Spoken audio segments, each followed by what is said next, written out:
मंच पर उपस्थित प्रदेश सरकार में हमारे सहयोगी मंत्री श्री सतीश चंद्र शर्मा जी, लोकप्रिय सांसद उपेंद्र रावत जी,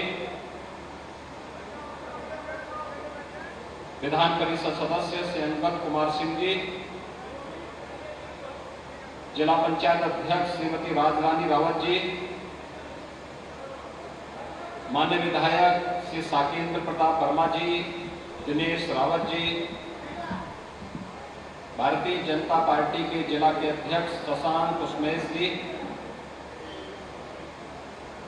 पूर्व विधायक श्री शरद अवस्थी जी, ब्लॉक प्रमुखगण श्री संजय तिवारी जी, श्रीमती आशीष सिंह जी, रत्नेश सिंह जी, चेयरमैन टिकैत नगर जगदीश गुप्ता जी और आज के इस कार्यक्रम में उपस्थित सभी भाइयों बहनों और लाभार्थी बंधुओं,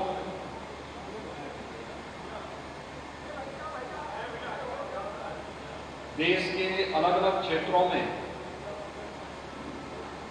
इस सीजन में बाढ़ और तमाम प्रकार की प्राकृतिक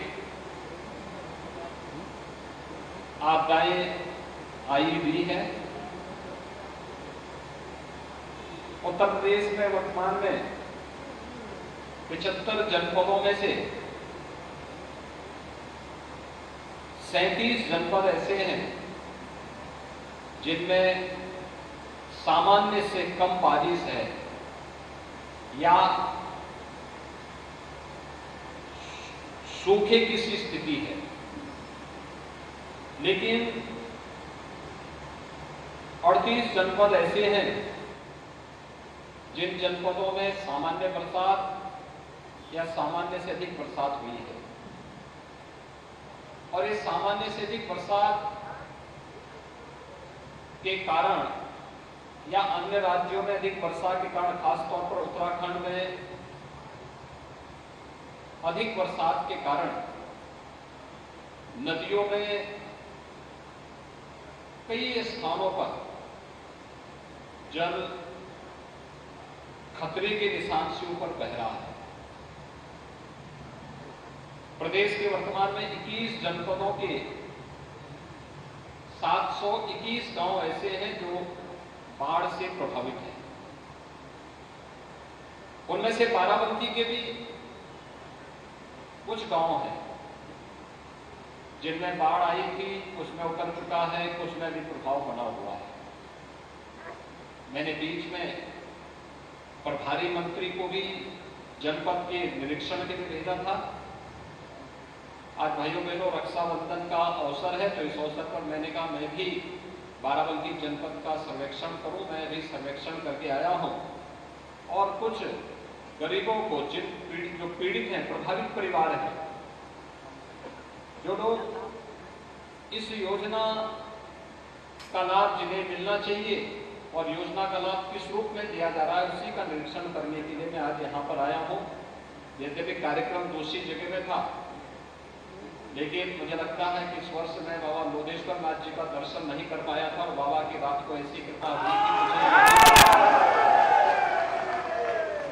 ये बगैर देवादिदेव महादेव भगवान लोधेश्वर जी की कृपा के बगैर नहीं संभव था।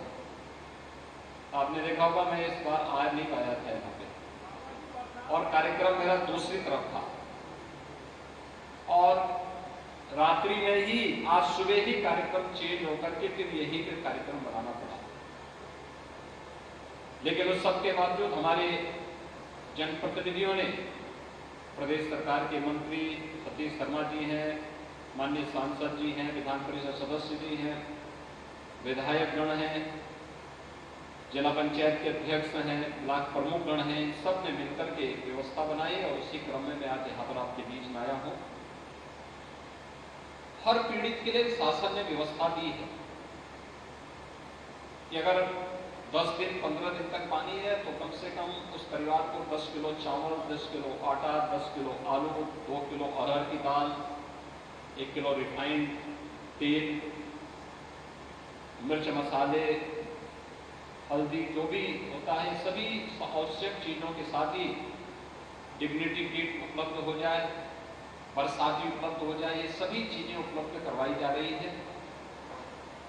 अगर 15 दिन से अधिक है तो महीने में कम से कम 2 बार उस परिवार को ये सहायता मिले।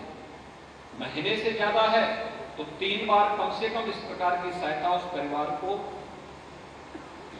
आपदा राहत कोष से जो सहायता जनपद स्तर में उपलब्ध कराई गई उससे उन्हें तत्काल क्रय करके उन्हें उपलब्ध करवाया जाए। किसी पीड़ित का घर क्षतिग्रस्त हो गया है तो उस परिवार को मकान, प्रधानमंत्री आवास योजना या मुख्यमंत्री आवास योजना, किसी भी योजना में से एक मकान उपलब्ध करवाया जाए। जिनके मकान क्षतिग्रस्त हो गए हैं उन्हें भी कंपनसेशन दी। जनहानि में 4 लाख रुपए की सहायता, जनहानि बाढ़ के कारण हो, सर्पदंश के कारण हो, किसी वन्य जीव के कारण हो या सांड के मारने के कारण भी हो, तो भी उस परिवार को आपदा की श्रेणी में लेते हुए 4 लाख रुपए की सहायता तत्काल 24 घंटे के अंदर उस परिवार को उपलब्ध हो जाए, ये व्यवस्था की गई है और सभी लोगों को ये सहायता अब तक उपलब्ध कराई जा चुकी है। अगर किसी आपदा के कारण व्यक्ति शारीरिक विकलांगता का शिकार होता है तो विकलांगता के अनुसार उस परिवार को भी आर्थिक सहायता उपलब्ध करवाया जाए। ये व्यवस्था की गई है। जिनके मकान क्षतिग्रस्त हो गए हैं और मरम्मत हो सकते हैं तो उसके लिए अलग से मुआवजे की व्यवस्था देने का भी प्रावधान किया गया है।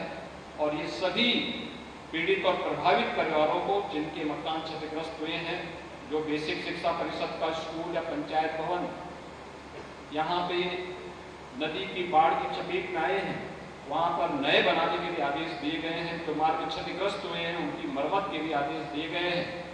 अभी बाढ़ सितंबर माह में भी पूरी कभी भी आ सकती है, उसकी पूरी तैयारी की जा रही है और हमारा प्रयास होगा कि अभी से सर्वे करके इस बात को सुनिश्चित कर दिया जाए कि आने वाले समय में इसके कोई स्थायी समाधान का रास्ता निकलना चाहिए। मैंने तो यहाँ जिला प्रशासन को पहले भी कहा है कि तटबंध और नदी के बीच में जो लोग बसे हैं, अगर वे लोग इस पार बसना चाहेंगे तो उनके लिए हम कंपनसेशन उनको दें, उनको इधर बसाने की व्यवस्था कर लें, जिससे बाढ़ की समस्या का, उनके समाधान का एक रास्ता उनके लिए निकाला जा सके और सरकार उसमें थोड़ा सहयोग उनको करेगी।